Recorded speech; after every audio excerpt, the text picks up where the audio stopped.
नमस्कार, मैं बकुल डोनल। आप देख रहे हैं खबरी लाल इंसाइड डिजिटल न्यूज चैनल। खबरी लाल इंसाइड डिजिटल न्यूज चैनल में आप सभी दर्शकों का हार्दिक स्वागत है। जैसा कि मैं बताता चलूं, इस समय मैं मौजूद हूं काशीपुर के अग्निशमन विभाग में, जहां पर आज 14 अप्रैल को एक शहीदी दिवस के रूप में एक दिन मनाया जाता है। इसके पीछे की कहानी ये है कि 14 अप्रैल को सन 1944 में मुंबई के बंदरगाह पर एक जहाज जो था वो आर्मी का और सेनाओं का सामान लेके जा रहा था, जिसमें अग्निशमन के जो कुछ कर्मी थे वो भी मौजूद थे। तो वहां रुई के जो गट्ठे होते हैं वो भी रखे हुए थे। उनमें किसी कारणवश आग लग गई थी, जिसमें कुछ अग्निशमन अधिकारी अपनी जान की बाजी लगाकर उन्होंने जो है उस आग को रोकने की कोशिश करी और शहीद हो गए।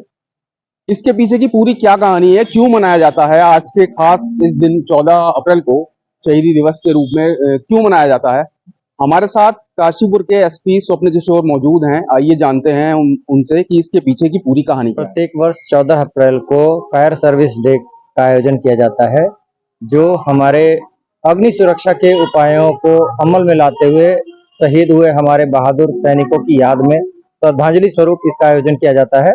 और आज से ही हमारे फायर सर्विस वीक की शुरुआत होती है, जो आज से प्रारंभ होकर 20 अप्रैल तक चलेगी। पूरे एक सप्ताह तक फायर सुरक्षा के संबंध में जो जागरूकता उपाय हैं और उनके संबंध में लगातार कार्यक्रम आयोजित किए जाएंगे, लोगों को जागरूक किया जाएगा, ताकि लोग छोटी मोटी अगर आगजनी की घटनाएं होती हैं तो वैसे में धैर्य रखें, साहस का परिचय देते हुए छोटे छोटे उपायों पर अमल करके लोगों के जान माल की हानि को कम से कम कर सकें, अपने जान माल की सुरक्षा भी कर सकें।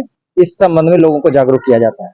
आज फ्लैग ऑफ किया गया है जागरूकता अभियान को, जिसमें हमारे फायर की जो बैकपैक वाहन है, बुलेट गाड़ियां जिसमें होती हैं और सुरक्षा के उपकरण होते हैं, साथ ही मध्यम वाहन और भारी हमारे फायर के वाहन, उनको रवाना किया गया है जागरूकता अभियान के लिए। कोशिश यह है कि इस पूरे एक हफ्ते के शेड्यूल में अधिक से अधिक शैक्षणिक संस्थानों, व्यावसायिक प्रतिष्ठानों तक पहुंच बनाई जाए और लोगों को जागरूक किया जाए कि वे कैसे आगजनी की अगर कोई घटना होती है तो कैसे अपने जान माल की नुकसान को कम कर सकें और अपनी और दूसरों की सुरक्षा कर सकें। ये 14 अप्रैल 1944 को मुंबई में बंदरगाह पर एक आगजनी की घटना हुई थी, जिसमें हमारे 66 फायर कर्मी शहीद हुए थे। उन्होंने कर्तव्य की बलिवेदी पर कर्तव्य पालन करते हुए अपनी शहादत दी थी, अपने जीवन का उत्सर्ग किया था। और उन्हीं की याद में ये श्रद्धांजलि स्वरूप 14 अप्रैल को फायर सर्विस डे का आयोजन किया जाता है।